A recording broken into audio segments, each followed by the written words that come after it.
네, 안녕하세요. 저 이제 이번 기말의 마지막 범위 24장을 할 건데요. 이제 24장은 교수님 마음에 안 드셨는지 렙틴 위주로 했거든요. 그러니까 그 세종대학교 아닌 사람들은 이거 들으면 별로 도움이 안 되실 것 같긴 해요. 그래서 세종대학교 이인무 교수님한테 수업 듣는 사람들한테만 이렇게 도움 될 것 같은데 일단 시작해 보죠. 제가 왜 그런 거냐면요. 이 부분을 안 했어요. 넘어가. 이런 느낌? 이런 게 있다. 이거는 좀 해야죠. 이게 뭐냐면 이제 그 대사에 중요한 부분이 있는데 영양소죠. 마크로, 마이크로, 마크로 뉴트리언트는 이제 3대 영양소, 탄수화물, 지방, 단백질이 있다. 마이크로 뉴트리언트, 비타민, 미네랄. 어, 마이크로, 마크로 미네랄, 마이크로 미네랄 이런 게 있는데 뭐냐면 이게 무기질이고 유기질인데 그 이런 게 있다.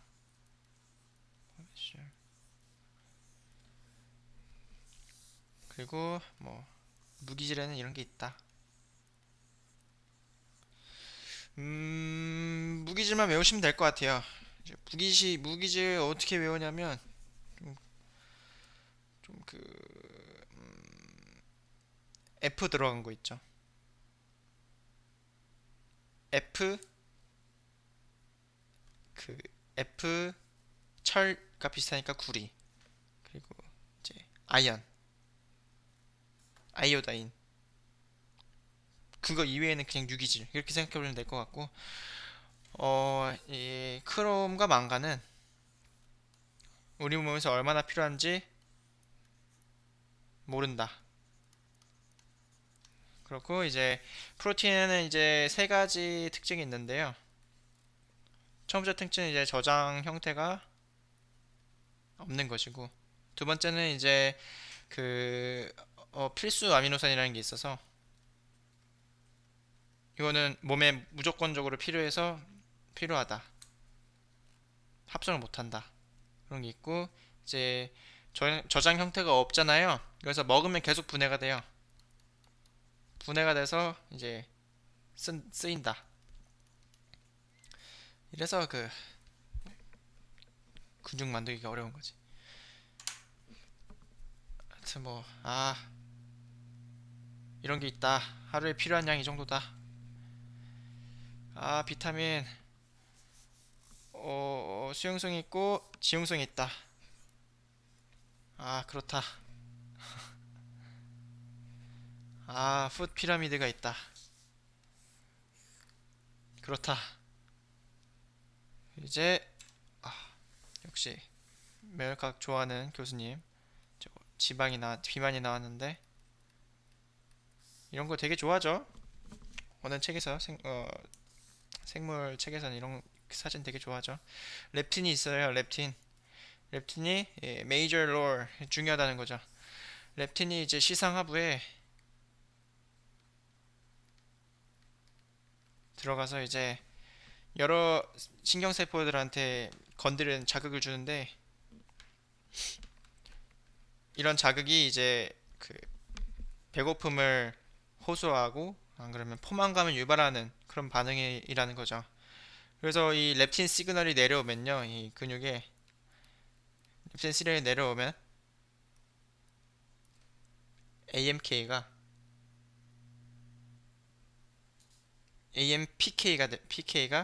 AMPK가 이제 산화돼요. AMPK가 뭐냐? 요즘에 핫한데요. 이제 비만, 암에 빠지는 곳이 없는 거고 이제 ACC를 인상시키는 애예요. 카이네이즈잖아요. K가 들어갔으니까. 카이네이즈가 이제 인상시키는 물질인데 ACC를 카이네이즈 시켜요. ACC가 뭐냐?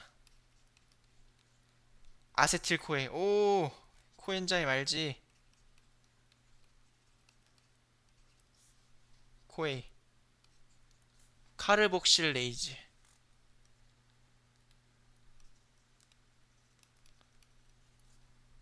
카르복실레이즈예요.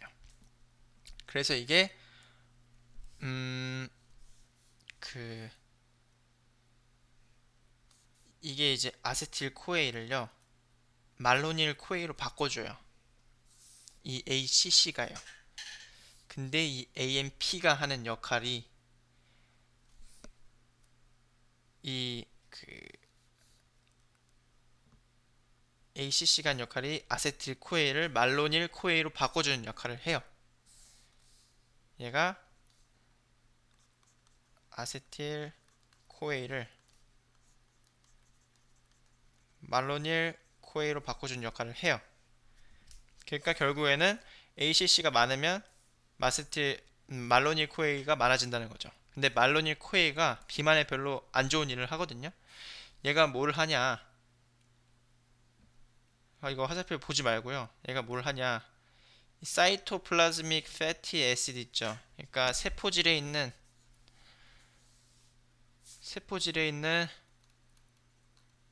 지방산 이제 미토콘드리아에서 이걸 분해를 시키는데 이걸 얘는요 이거가 이제 들어간 것을 막아요.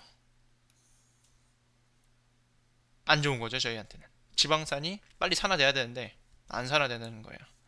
마로닐 코에가 막아가지고 방해해요. 그래서 이 지방산이 미토콘드리아에서 산화가 되는데 이 말로닐 코에가 많아지면 산화가 안 된다는 거죠. 그래서 이 AMPK가 이 ACC를 인산화 시킨다고 무조건 액티베이션 되는 게 아니거든요. 인액티베이트 되는 애들이 있어요. 그게 이제 아세틸코에의 카복실레이즈예요. ACC라 그러죠. 그러니까 ACC는요 인산화되면 작동을 안 해요. 그러면요 아세틸코에가 말로닐 코에로 안 바뀌겠죠. 그러면 이제 세포질에 있는 지방산이 계속 미토콘드리아에 들어가는데 방해를 안 받겠죠. 이제 미토콘드리아 산화가 되니까 지방이 없어지는 거예요. 그러니까 이제 렙틴 시그널부터 이게 시작이 되니까 렙틴 시그널이 중요한 게 된다는 거죠. 그래서 이제 이 렙틴 시그널이 뭘 하냐 대해서 말해 볼 건데요. 자, 렙틴 시그널을 합시다. 이제 그래서 교수님이 이제 렙틴 시그널을 했어요. 이게는 책에는 없는 내용이고요. 이제 뭐 가봅시다. 렙틴은 이제 렙틴은 이제 지방 덩어리에서 생깁니다. 에디포스 티슈 지방 세포. 예, 생기고요. 이게 좀 특이한 게 CNS 들어갈 수 있어요. 이게 뇌에 CNS를 들어갈 수 있는데 잘 못 들어가잖아요, 보통. 근데 얘가 들어갈 수 있고 이제 시상하부를 자극을 해요.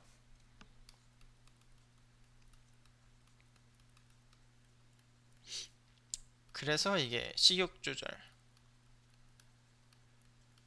지방 분해를 촉진하게 되는 건데 그리고 이제 흰색 지방에서 만들어지는데 갈색 지방에서도 만들어질 수 있다. 또 이런 곳에서 만들어질 수 있다. 뭐 그런 거죠. 그리고 이제 이 이외에도 여러 구역에서 생긴다는 걸 보여주는 거고 이제 렙틴에 이제 반대되는 물질. 렙틴에 반대되는 물질이라고 치면 이제 공복을 만들어주는 애죠. 그렐린, 그렐린, 그렐린이라고 그러는데 얘는 이제 공복을 만들어주는 애고요. 배고픔을 유발합니다. 그렐린. 렙틴의 반대 그렐린. 이제 렙틴을 보여주는 건데요. 되게 작아요. 사이즈가 어느 정도 되면요. 16kDalton 정도 되고 167 아미노산이 배열되어 있어요. 구조는 이 정도로 되고요. 되게 작죠? 오비즈진에서 유래됐고요. 오비진. 그리고 이제 잘 밝혀진 게 많이 없어요. 그러니까 이제 리셉터가 없다는 건데 아마도 이 보라색 부분이 리셉터가 아닐까 추측을 하고 있습니다. 알파 헬릭스 4개가 지금 교차하고 있죠. 그리고 이제 렙틴이 사이토카인들과 구조가 비슷해요. 이런 사이토카인과 구조가 비슷한데 그 이유가 이제 렙틴이 있고 작죠? 렙틴이 있고 렙틴 리셉터가 있을 거 아니에요. 근데 코리셉터가 발견이 안 됐어요. 아마 있을 거라고 추정되는 거고요. 이제 렙틴이 렙틴 리셉터에 바인딩 하면요. 이게 왜 사이토카인과 비슷하냐? 여기에 이제 잭이라는 프로틴이 붙을 수 있는 잭 액티베이션 구역이 있어요. 보이죠? 도메인이 있는데 얘가 이제 또 인사가 되는 거죠.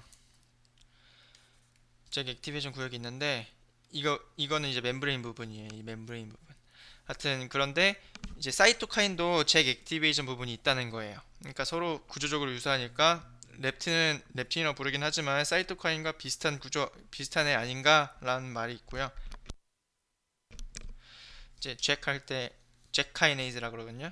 K가 카이네이즈예요. 그래서 잭 카이네이즈는 이제 사이토카인에 꼭 있는 애인데 뭐 그렇게 알 수 있다는 거고요.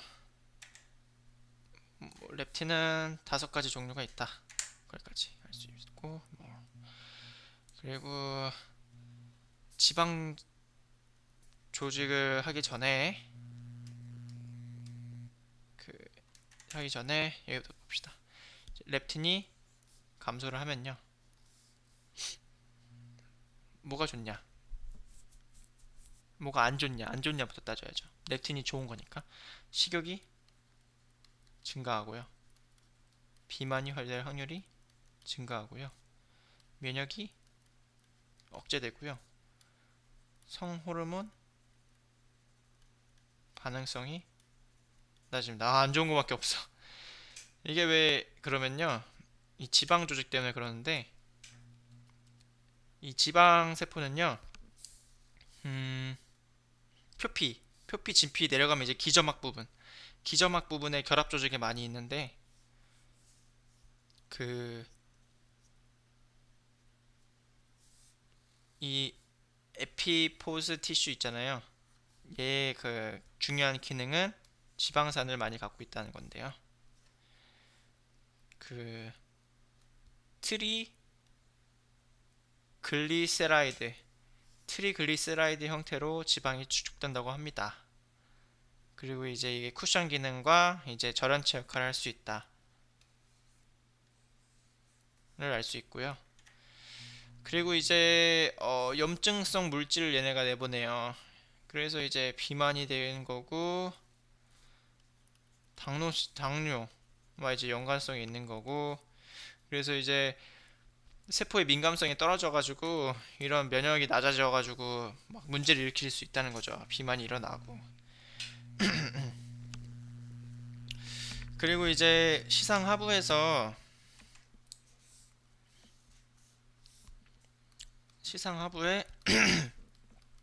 이 렙틴이 영향을 줄 수 있는데요. 인슐린도 영향을 줄 수 있어요. 어쨌든 이제 렙틴을 하고 있으니까 렙틴이 영향을 줄 수 있는데 너무 복잡하죠. 이거 보지 말고 AGRP랑 POMC만 보라 그랬어요. ARC는 시상하부에 있는 위치 이름이고요. 그래서 AGRP 여기 어려우면 알려드릴게요. 아 졸라 배고파 식욕 증가해요. 얘가 자극받으면 식욕이 증가한다. 아 졸라 배고파. 그리고 POMC 포만감 포만감이 있으면 식욕이 감소하겠죠. 오, 쉬워 쉬워 쉬워. 이렇게 외우시면 될 것 같아요. 이거 두 개만 보라 그랬거든요. 그러니까 뭐 이거 다 볼 필요 없이 이거만 봐도 돼. 이것만. 아무튼 이거만 봐도 되고. 이제 그래서 렙틴 시그널링이 어떻게 이루어지냐. 이제 여기서부터 또 하는데, 렙틴이 있죠. 리세터가 있어요. 콜리스터 아직 발견 안 됐고 붙어요. 밑에 뭐가 있어요? 잭카이네즈 있었죠. 잭카이네즈에 이제 잭 프로틴이 붙죠. 그중 특정한 잭2 프로틴이 붙어요. 잭2 프로틴이 붙으면요, 이제 그 여러 도메인들이 있다는 걸 여기는 보여주는 거고, 이제 이게 잭2인데요. 이제 리셉터를 인산화시켜요. 잭2가 이제 인산을 시켜요. 인산화됐죠. 그럼 이제 여기에 와요. 잭이랑 스탯 3이라는 애는요, 같이 붙는다고 보면 돼요. 잭이랑 잭2랑 스탯 3 같이 다닌다고 생각하세요. 잭이.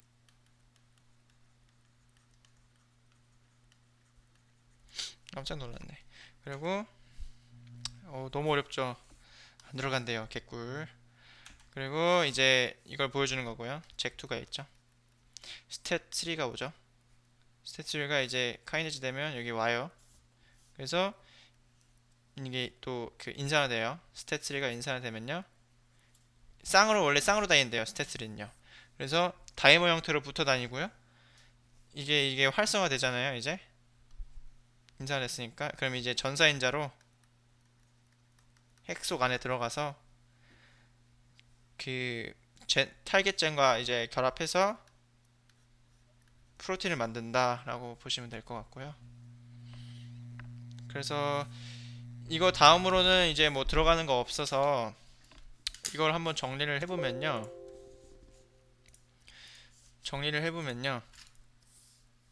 자,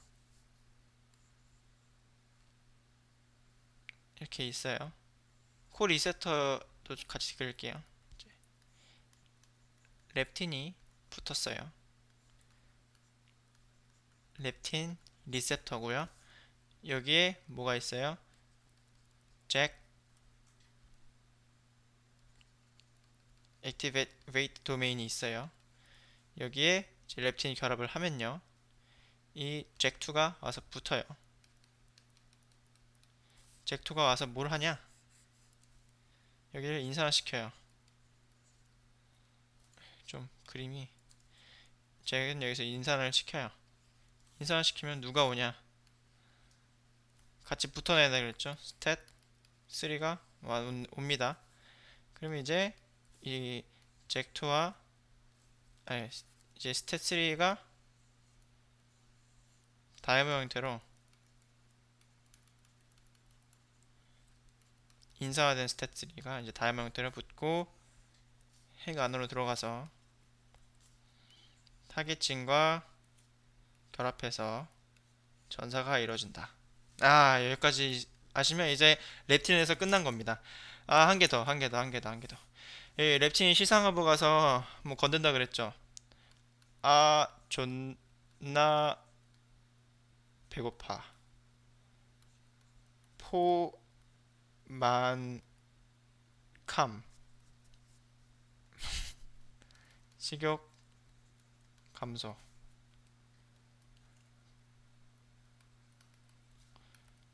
식욕 증가. 자, 두 개 있죠. 끝났어. 끝났어. 렙틴 끝났습니다. 자, 다시 넘어가 봅시다. 아이고.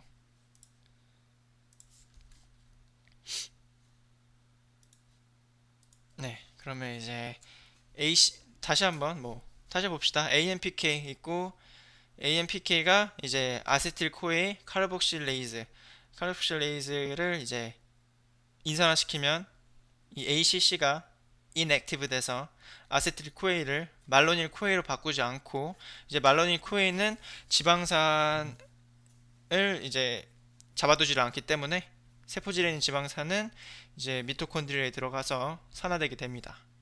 그래서 여기서 이제 알 수 있는 거는 말로닐 코에가 적을수록 ACC가 적을수록 AMPK가 많을수록 지방산 산화가 잘 일어난다는 거죠. 이거 알 수 있죠. 네, 거기까지 아시면 되고요. 이제 호르몬 해볼 거예요. 호르몬. 여기도 굉장히 내용이 많아요. 그러기 전에 이것도 한번 해봅시다. 자, 렙틴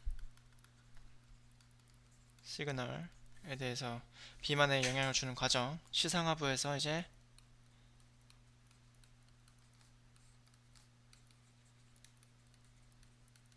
시그널이 와요.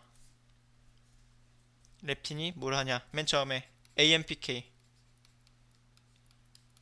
얘를 액티베이션 시키죠. 액티베이션 시키면 AMPK가 뭘 건들죠? ACC를 건들죠. ACC가 이제 인사가 됐어요. 카이네이즈에 인사되면 얘가 액티베이션 해요? 안 해요, 안 해요, 안 해요.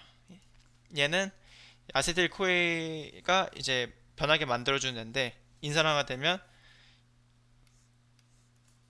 이걸 하지 않아요. 뭘 하지 않냐? 이렇게 설명하지 말고 그러면 이렇게 합시다. 이걸 못합니다. 액티베이션 되면 그러면 아세틸 코에가 있고요. 얘가 다 적자.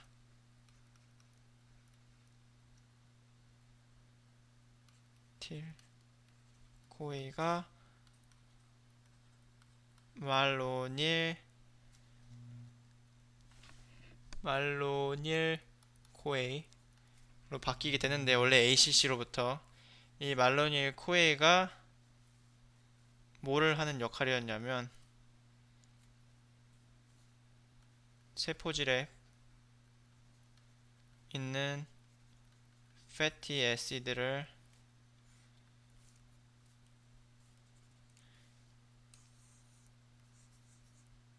미토콘드리아 안에 들어가서 산화되는 것을 막는 애예요. 말로닐 코에이가 못 들어가게 한다는 거죠. 그런 애다. 이렇게 아시면 될 것 같아요. 맨 처음에 AMPK, ACC, 아세틸코에일, 말로닐 코에일, 미토콘드리아 거기까지만 아시면 될 것 같아요. 자, 서머리 지나가고 호르몬은 이제 분비샘이 없죠. 내분비계 관이 없죠. 관이 내분비계 시스템이고 이제 각각 이 호르몬은 혈류에 돌아다니다가 이제 고유의 그 수용체에 작용을 하죠. 그리고 이제 세 가지 계열이 있는데 스테로이드 계열, 폴리펩타이드 계열, 아미노산 계열이 있어요. 이 호르몬은 항상성 어느 일정한 상태에 유지하도록 맞춰준다 라는 거고요. 조절을 해준다는 거죠, 몸을. 이거 좀 봐줄 필요가 있는데요.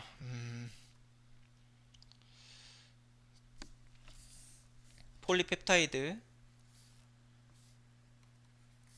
스테로이드, 3번 아미노산 부류. 자, 교수님이 설명해 주신 거 위주로 해볼게요. 폴리펩타이드에서는요, 소스 어디서 나오느냐? 이 탈라무스 있죠? 하이포탈라무스. 얘가 뭐예요? 치상하부예요. 그리고 이제 안테리어 그 피추이터리 이게 뭐예요? 뇌하수체.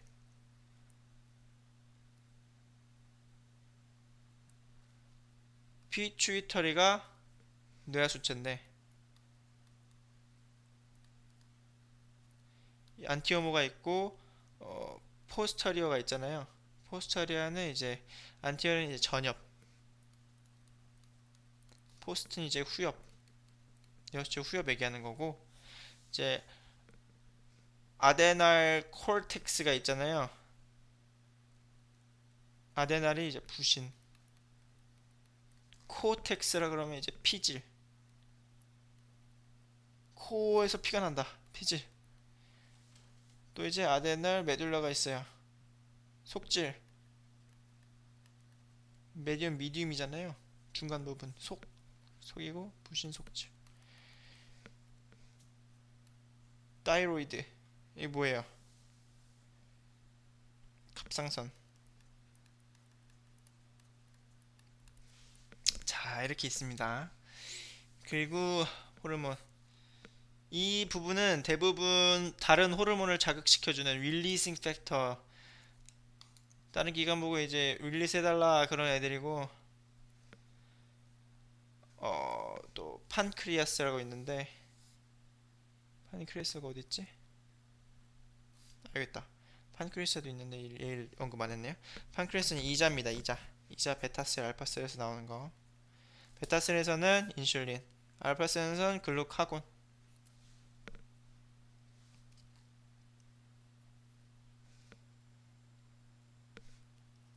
헷갈리지 말라고. 글리코겐은요, 간에 저장되는 탄수화물 형태죠. 다당류. 다른 거 16단원에서 했어요. 아무튼 그러고 이제 스테로이드는 이제 에스트로겐, 자궁수축 도와주는 애고, 이제 뭐 에피네프린, 노르에피네프린. 에피네프린이 뭔지 아세요? 에피네프린은 이제 둘 다 그 아드레날린을 에피네프린이라고 그러죠. 노르에피네프린 둘 다 이제 혈당 증가시켜주는 애들. 혈압 증가시켜주는 애들. 그리고 이제 타이록신. 네, 이런 게 있고. 또 뭐가 있으려나?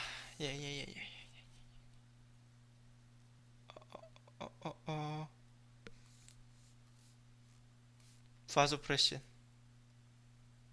뇌수체 후엽에서 우리가 엄청 예전에 많이 했던 거, 생원에 나오는 거, 콩팥제우스.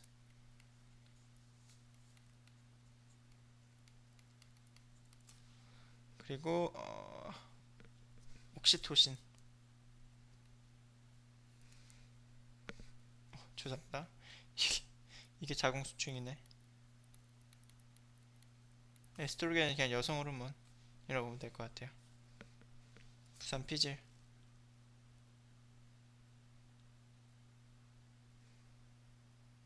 네. 이 정도로 보시면 될 것 같고요. 이 호르몬은 네거티브 피드백을 갖는다는 거죠. 그래서 호르몬이 조절된다는 거죠. 너무 많으면 줄이라고, 적으면 올리라고, 이렇게 네거티브 피드백을 받는다는 거고요. 이제 세컨드 메신저라고 있어요. 호르몬이 이제 퍼스트 메신저라고 생각하면요, 세컨드 메신저라고 리셉터 이후에 이제 세포 안에서 만들어내는 물질이 있거든요. 뒤부터 보고 오겠습니다. 사이클릭 AMP라고 나와 있는데, 얘는 이제 G 프로틴에 의해서 조절돼요. 보시면 알아요. 네. G 프로틴은 이제 플라즈마 멤브레인에 결합되어 있는 애이고요. 플라즈마 멤브레인과 이제 G 프로틴을 뭐라 그러냐면 이제 GPCR, G 프로틴 커플드 리셉터 이렇게 말을 해요. GPCR에 G 프로틴이 결합한다. G 프로틴은 알파, 베타, 감마로 3개의 군대로 이루어져 있고요. 이 알파의 이냅티브 상태는 GDP 결합폼입니다. 그래서 이게 GTP로 결합폼이 되면요, 알파와 GTP가 그 G 프로틴 서브유닛 알파가 이제 GTP랑 결합을 해서 액티베이션 되면 옮겨가서요, 아데닐레이트 사이클레이즈 얘를 자극을 시킵니다. 얘는 뭘 하는 애냐? ATP를 CAMP로 바꾸는 애예요. 이제 CAMP는 이제 그 뒤에서부터 말할 건데, 또 이제 CAMP가 이제 여기서 말했던 세컨드 메신저죠. 사이클릭 AMP, CAMP. 그래서 이제 이 CAMP가 또 다른 프로틴한테 신호가 전달해요.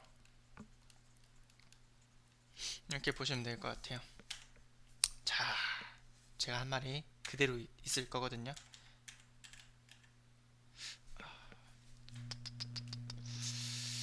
여기요.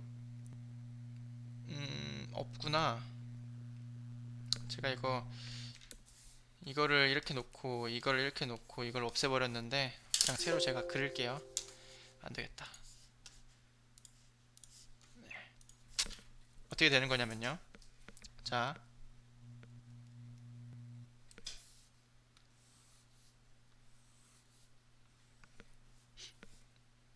GPCR이 있어요. 호르몬이 와요. 그러면 여기 이제 G 프로틴이 있거든요. 알파, 베타, 감마 G 프로틴이 있는데, 원래 알파는요 GDP가 있었어요. 근데 호르몬이 들어오면요, 이 GDP가 GTP로 바뀌면서 이제 알파 GTP가 GDP가요 GTP로 바뀌면서요, 알파 GTP가 액티베이션 되기 시작합니다. GTP가 액티베이트 폼이에요. 그래서 이동을 해요. 얘만 빠져나와서 누구를 자극시키느냐? 바로 아데닐레이트, 아데닐화, 사이클레이즈, 고리화 요소. 아데닐화, 고리화 요소. 아데닐레이트, 고리화 요소.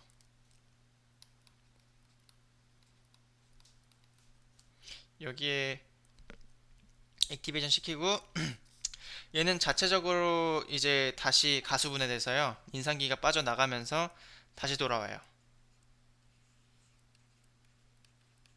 액티베이션 시켜주고 다시 돌아온다는 말이에요. 그리고 이제 아데닐레이트 사이클레이즈, 아데닐화 고리화 효소가 하는 역할이 뭐냐? 그러면 ATP를 CAMP로 만든 역할을 해요. CAMP는 이제 세컨드 메신저고요. 이제 CAMP 디펜던트 프로틴 카이네이즈라고 있거든요.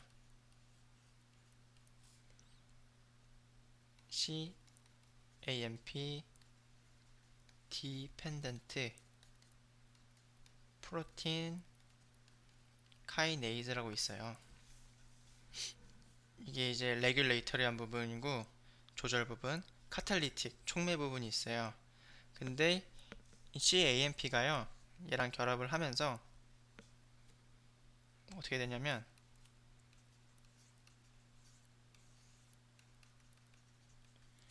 카탈리틱한 부분이 떨어져 나가요. 카탈리틱한 부분이 카이네이즈잖아요. 인산을 시키거든요. 특정 엔자임을 인산화시켜서 이제 연속적인 신호 전달이 이루어지게 됩니다. 그래서 여기서 가장 어려운 거, 아데닐레이트 사이클레이즈, 저게 까먹습니다. 이거 조심하세요. 아데닐화 고리화 효소, 한국말로 적어도 되니까 그렇게 적고요. 똑같은 내용 다 있는 거예요. 이게 이렇게 보시면 될 것 같아요. 네. 이제 control of adenylate cyclase, 이게 인산화가 되잖아요. 이게 호르몬이라고 치면요, 꼭 이걸 액티베이트 시킨다는 건 아니라는 거죠. 결합해서 GPCR에 결합해서 액티베이션 돼가지고 얘를 활성화시키게 할 수도 있고요. 딴 애는요 얘를 비활성화 시킬 수도 있다는 거죠.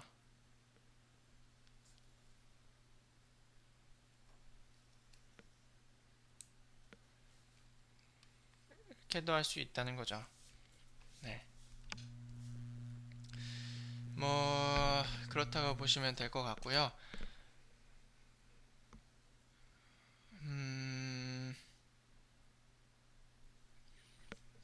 또 뭐가 있을까 보시면 똑같죠? 제가 그린 내용이에요, 이거. 그 다음에 이제 PIP와 이제 CA2 다른 세컨드 메신저가 나오는데요. 제가 지금 한 거는 CAMP고요. 이제는 PIP2라는 게 나오는데 뒤에 먼저 보고 올게요. 먼저 PIP2요. PIP2는 인산기를 기준으로 위에 DAG가 있고요. 밑에 아니야, 뭔 소리야. DAG가 있고 그 IP3가 있어요. 따로 놀아요. 이거는 이제 사이토플라즈믹한 부분에 들어가게 되고 DAG는 이제 멤브레인 쪽에 있는데 얘가 이제 PKC를 자극해요. 프로테인 카이네이즈 C 그렇게 자극을 하게 되는데요. 달라요. 과정이.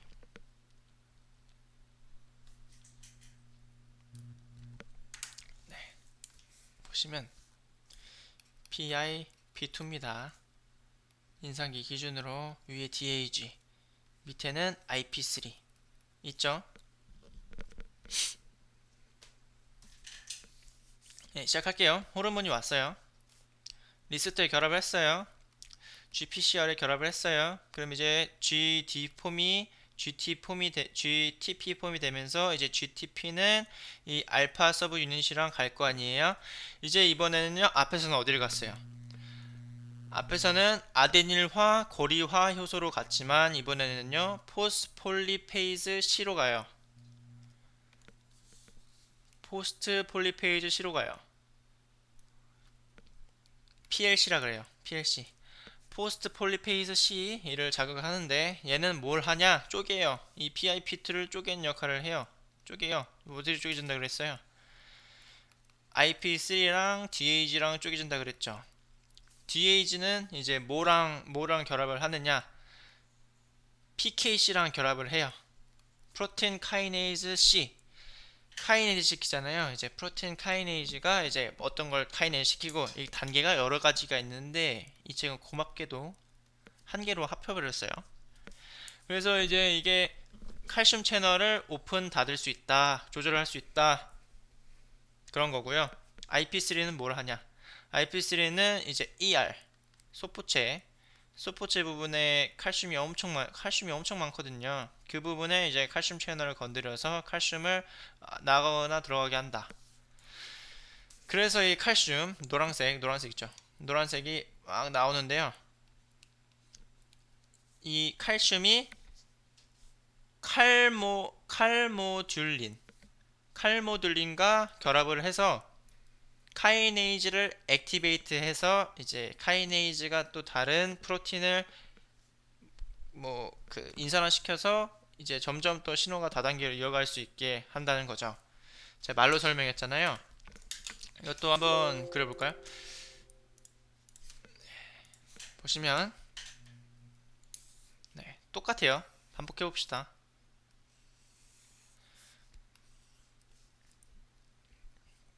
GPCR이 있어요. 알파, 베타, 감마가 있어요. 호르몬이 있어요. 붙어요. 알파 GDP 폼에서 GTP 폼으로 바뀌어요. 액티베이션 되죠. 움직이죠. 원래 자기팅 뭐였어요? 아데닐화 고리화 효소가 해서 이게 ATP를 CAMP로 바꿔서 CAMP가 그 이 CAMP 디펜던트 그 프로틴 카이네이즈를 이제 자극을 시켜서 CAMP와 레귤레이터가 결합하고 튕겨 나가면 카탈리틱한 부분이 이제 카이네이즈 역할을 해가지고 엔자임을 카이네이즈 하면 야 거기까지 됐잖아요. 똑같은 걸 왜 또 하지? 라고 생각하는데 이제 이게 아니라는 거예요. 이 알파 GTP가 이제 PLC의 뭐의 약자죠? 아씨 기억이 안 나네. 포스 폴리페이즈 C입니다. 얘가 뭘 한다 그랬어요? 쪼갠다 그랬죠? 뭘 쪼개요? PIP2를 쪼개죠? 뭘로 쪼개요? IP3와 DAG로 쪼개죠? DAG로 쪼개면 DAG는 뭐랑 결합해요? PKC랑 결합하죠? 프로틴 카이네이즈 C. IP3는 바로 자극을 하는데 어디? 이열에 있는 칼슘 채널을 자극해요. 이제 이것도 안 나와 있는데 중간 근육이 생략돼서 어떻게 결과적으로 어떻게 뭘 자극시켜요? 칼슘 채널을 자극시켜요. 그러면 이 칼슘 들어온 칼슘과 뭐가 결합을 해서 칼모듈린과 결합을 해서 이 칼모듈린이 카이네이즈를 액티베이션 시키면요. 카이네이즈가 엔자임을 액티베이트 해서 이제 신호가 전달이 이루어지는 거죠. 엔자임이나 이제 프로틴.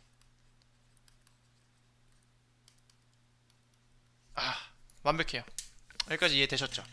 반복.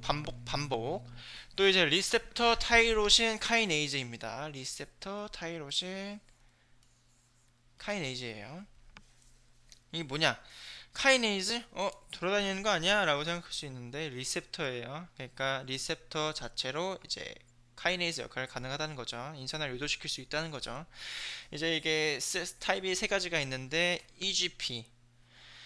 EGP라는 게 있고 이제 인슐린 타입 2는 클래스 2는 인슐린, 클래스 3는 FGF 리셉터, 클래스 1은 EGF, 2는 인슐린, 3는 FGF가 있어요.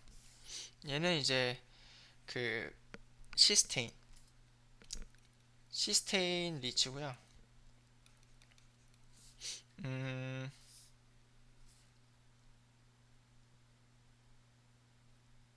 얘도 이제 시스테인 리치 도메인이 있긴 한데 알파 베타 이렇게 있어서 알파 2개 베타 2개 다이머 형태로 존재를 해요. 그리고 이거 알파 베타끼리는 SS 다이설파이드 본드로 결합되어 있고요. 밑에 이제 타이로신 카이네이즈 도메인이 있어요. 다. 인슐린은 2개 있어요. 사이토플라즈믹 멤브레인 사이트가 2개가 있기 때문이죠. 그리고 이제 클래스 3 FGF 리셉터는요. IG like 그린 거 있죠? 면역학에서 계속 그랬던 거. IG like 도메인이 3개 있습니다. 외우기 진짜 쉬워요. EGF만 외우면 돼요. 봐봐요. 이거 없어지면 FGF 3대요.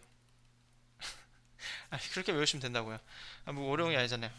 우리는 빠르게 할 거다. 그래서 이 EGF는 뭐냐면요. 에피도멀 그로스 팩터 성장인자 리셉터 얘네들을 잡을 수 있고요. 얘는 이제 그 플레보블레스트 섬유아세포 그로스 팩터예요. 어렵죠? 그러니까 그냥 EGF랑 FGF랑 외우고 있으면 되고 이게 1번, 3번 클래스라고 외우고 2번은 저희가 많이 아는 인슐린 생긴 것도 신기합니다. 알파 베타 있고 그렇게 보시면 되고요. 이제 서머리인데 이제 인슐린이 어떤 역할을 하냐? 아니고 아직 많이 남았네. 당 조절이 있어요. 당 조절 글리코간 코겐 글리코간 글루카곤. 아, 뭔 소리야. 뭔 소리네. 글루카곤 조심하세요. 이거 틀리면 큰일 납니다. 글루카곤과 에피네프린, 당 올리죠. 인슐린, 혈당 낮추죠. 네. 글루카곤, 이자의 어느 세포, 알파 세포, 에피네프린과 글루카곤이 작동하면 스티뮬러리 G 프로테인을 자극시킨다. 그래서 이제 CMP가 늘어나고, CMP 디펜던트 프론트 카이네이즈 했었죠. 이를 작동시킨다. 이 카이네이즈가 많은 엔자임들을 이제 인산화시키는데,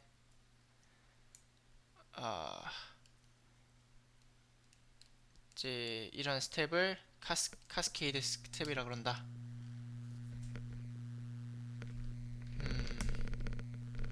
여기까지 보시면 되고요. 자, 에피네프린 액티베이션. 여기도 굉장히 그죠? 짜증나죠? 똑같아요, 이 부분. 생략할게요, 이제. 여기까지 했어요. 여기서 이제 저희 엔자임이라고 끝났잖아요. 세컨드 메신저 할 때 아데닌화 고리화 요소. 여기까지 했어. 그럼 이제 두 개로 나눠지는데, 두 개를 다 인산화시킨단 말이에요. 뭘 인산화시키냐? 포스폴리레이즈 카이네이즈. 뭔 소리야? 가인산화 분해 효소, 인산화 효소. 가인산화 분해 효소, 인산화 효소. 그러니까 분해하는 효소를 액티베이션 시킨다는 거죠. 얘가 한 단계를 더 거친다는 거죠. 글리코겐을 가인산화 분해 효소, 얘를 인산화시키는 효소가 얘. 그래서 이제 이름이 가인산화 분해 효소, 인산화 효소. 이름 어렵죠. 근데 이해는 가죠. 그래서 이제 글리코겐 인산화 분해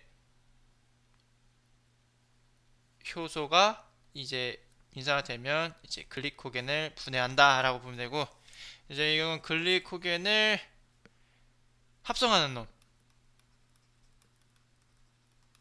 자, 에피네프린이에요. 에피네프린이죠. 에피네프린 하는 역할 뭐예요?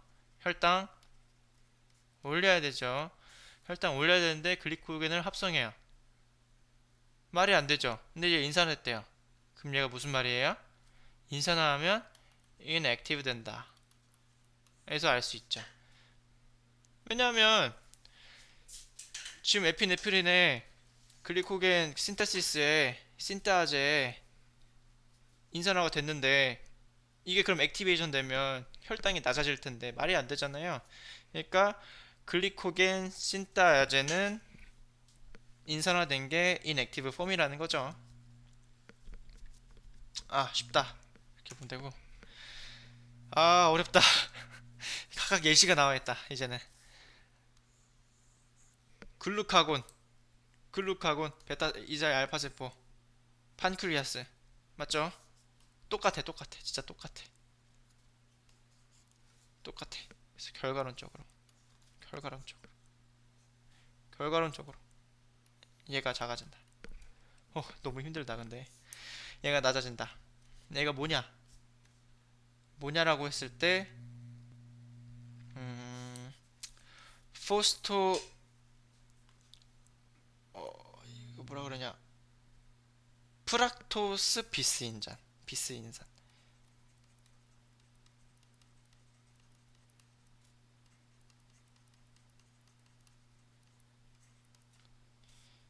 F2 6P라 그러면 참 맞게 해줄 것 같긴 한데요. 관대하셔서. 이 농도가 감소해야 된다는 거예요. 혈당이 증가하려면. 이 농도가 감소를 하면요. 알로스테릭 액티베이션, 다른 자리 활성화를 촉진해요. 알로스테릭이 뭐냐면요. 그 활성 물질들이 효소나 다른 단백질의 활성 부위가 아닌 다른 자리에 결합해서 이루어지는 반응 능력 조절이에요. 활성 부위에 결합을 안 하고 딴 데 결합한다는 거죠. 그래서 이게 다른 자리 활성화가 부족해요. 이 프락토스 6비스인장 F2-6P가 부족하면요, 이 포스포프로토카이네이즈의 알로스테릭 액티베이션이 일어나지 않아서 얘가 하는 역할이 해당 과정 조절인데, 해당 과정이 낮아진다는 거죠. 해당 과정이 뭐냐? 그렇다면 이제 또 그 포도당을 해당 과정이 이제 포도당을 분해시키는 거잖아요. 근데 지금 그 혈당을 올려야 되잖아요. 혈당을 올려야 되는데 포도당을 분해하고 있다? 안 되죠. 해당 과정을 줄여야겠죠. 그게 이제 포스트포프럭토카이네이즈의 역할. 그리고 이제 프럭토스 비스포스페테이즈, 어렵다. 포스트포 16 비스포스페이즈는 이제 해당 과정 할 때요, 맨 처음에 막 포도당이 어떻게 되고 뭐가 되고 그럴 때 있는 애예요. 여기 안에 있는 애인데, 얘도 해당 과정에 관련되어 있는데, 하여튼 그냥 이게 액티베이션 된다고 생각하시고, 이게 이제 그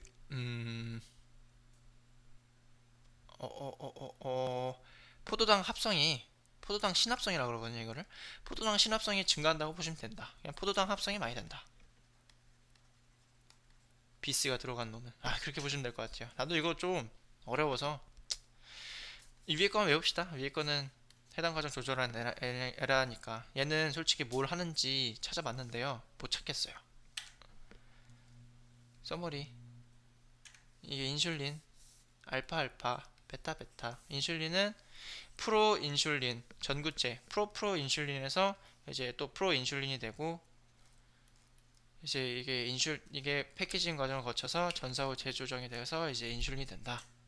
알파 체인하고 베타 체인이 있다. 밑에 이제 얘가 뭐였어요?